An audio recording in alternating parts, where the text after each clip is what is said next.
You will learn today why Stoicism has a very dark and cruel side. Stoicism is an old philosophy that goes back more than 2,300 years, but the last few years it has become very popular again. Books about an old philosophy of happiness are flying off the shelves at local shops, and it's going crazy on YouTube and other social media sites.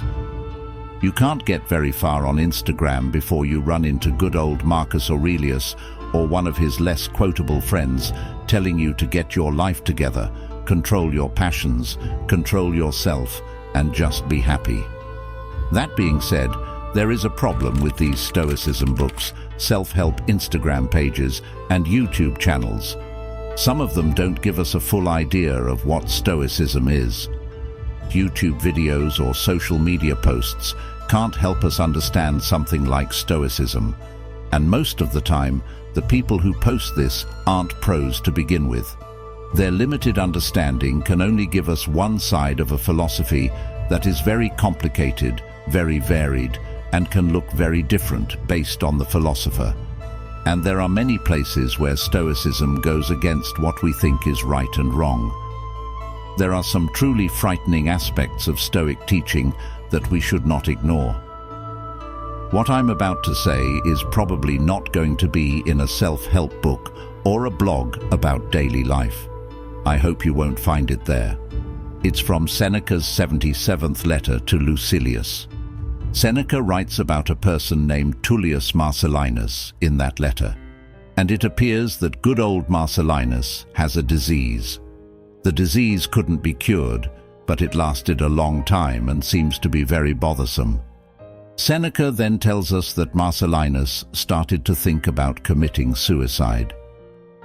Now, Roman culture did not look down on suicide like ours does, so it was common for friends to talk about ways to end your own life. And Marcellinus did the same thing. Suicide is an important decision, which is why Marcellinus gets his friends together to ask for their help. Everyone gives him their 2 cents. Without a doubt, some of them told Marcel to go in any direction he felt led to.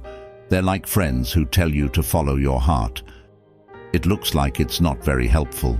It's possible that other friends tried to talk him out of it by telling him how important he was and how he shouldn't leave the world.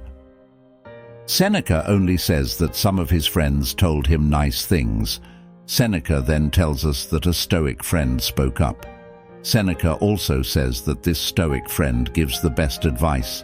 This is what that Stoic said. As if you were making a big choice, my dear Marcellinus, he told her, don't let this bother you. Living isn't really that great. All of your animals and slaves do it. But dying honorably, enlightened, and courageously is a great thing. Think about how long you've been doing the same thing they do. Having sex, eating, and sleeping. The circle that never ends. Not only the enlightened, brave, or sad, but even the squeamish can feel the desire for death. For what it's worth, I think the Stoic friend means that it's normal for sick people like Marcellinus to want to kill themselves. Anyway, Marcellinus is sure about everything. Without a doubt, he agrees with this line of reasoning. He makes up his mind that he is going to kill himself. He needs help, though, because he's sick and weak. He then turns to his slaves, but they tell him, "No, man, we don't want to kill you. It would not look good." It looks like even his slaves liked him a little. So, the Stoic friend works with the slaves and gets them to agree that they should kill their master. He says that telling their boss not to kill himself is worse than killing him himself. The slaves said, "Okay, we'll kill him if you say so." They basically set up a steam tent in the bedroom with a warm bath. Marcellinus, who hasn't eaten in 3 days, slowly dies in the steam bath while the slaves keep adding warm water and I guess their own tears to the bath. It's a pretty scary sight.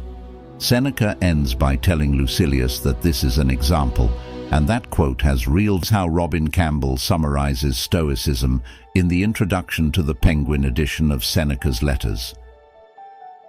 People have a responsibility to live in line with God's will, and this entails, first, putting his life into line with the rules of nature, and second, giving up his self entirely and accepting whatever fate may throw at him without complaint.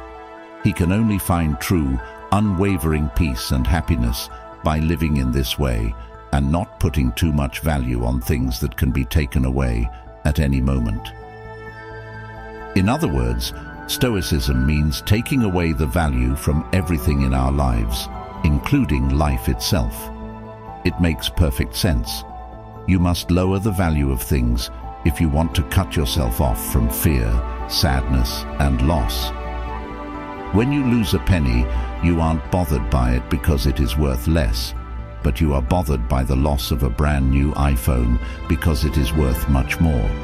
Because a cockroach is not an important animal, you are not bothered by its death. The death of your parents has bothered you.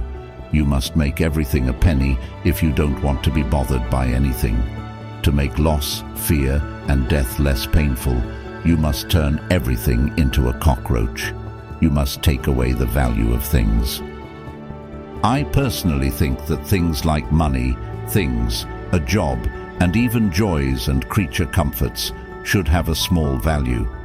But I'm not ready to put the same low value on human life. I also don't want to say, like the Stoics, that things like death and suffering are good or right just because they are unavoidable. In the famous fourth book of his Meditations, Marcus Aurelius says that everything that happens is for the best. Take a moment to think of all the worst sins and horrors that have been done to people. They think those things are good. It's right, because the divine Logos told them to be right, and you should align your will with the divine Logos. Because of this, you should love the things that happen to you. In Book 7 of Marcus Aurelius's Meditations, he says, "Love only that which happens to thee and is spun with the thread of thy destiny." What would be better for this? I'm not sure. I think I can think of a few things that would be better, but regardless, I have to say that I kind of respect this way of life. Amor fati means love your fate, or love what has happened to you. Like Nietzsche says, the best times are when things are hard. Things that don't kill you make you better. And I like the Stoic logic that says that even though things seem evil, if God or the divine Logos, the ends, reality orders it, it must be good, even if you don't quite understand that. It's also a strong contrast to common ways of talking about things like the problem of evil. The Stoics were one group of people who didn't have a problem with evil. That makes sense to me. I don't agree with Stoicism, though, when it says that everything that happens is good. There is a Leibnizian deterministic God who commands evil so that good may come. I would rather think that evil is necessary for good to happen than that everything that happens is good in and of itself. A part of Stoicism is like the Stockholm Syndrome of philosophy. It tells us to love the person who hurts us, to think that person is good, and to say that we are not so important after all. I cannot believe how evil this is. I believe that Stoicism is one of the cruelest ideas that has ever been put forward, and that no amount of peace or apathy is worth paying for this. There are evil things like these built into Stoicism. They are crucial to Stoicism insofar as Stoicism's philosophy is upheld. However, it is a problem that so many people identify as Stoic and quote without understanding Stoicism's dark side. So many people today want to keep Stoic ethics, but get rid of Stoic philosophy. Now, I really think that we should praise and accept good ideas while shaming and getting rid of bad ones. That's why you will often hear me praising Seneca and the others, and I will keep learning from them. But I don't think we should ever speak in such flowery terms about Stoicism as a whole. Also, writers and self-help experts shouldn't be able to use Stoicism for profit without being questioned. There needs to be nuance, and if you want to listen to me, try to get that nuance right before you hit the subscribe button. As I already said, I want to use Seneca's ideas about how to accept death to explain the current outbreak and the political situation in the world today. But it's a touchy subject, so I want to make sure I say exactly what I mean and speak as clearly as I can. I'm always grateful that people like my videos. Please let me know in the comments what you really think about this subject. Your thoughts and comments help me make better videos and think more deeply. Hit the like button if you thought the video was significant. Thanks for watching, and I'll see you next time.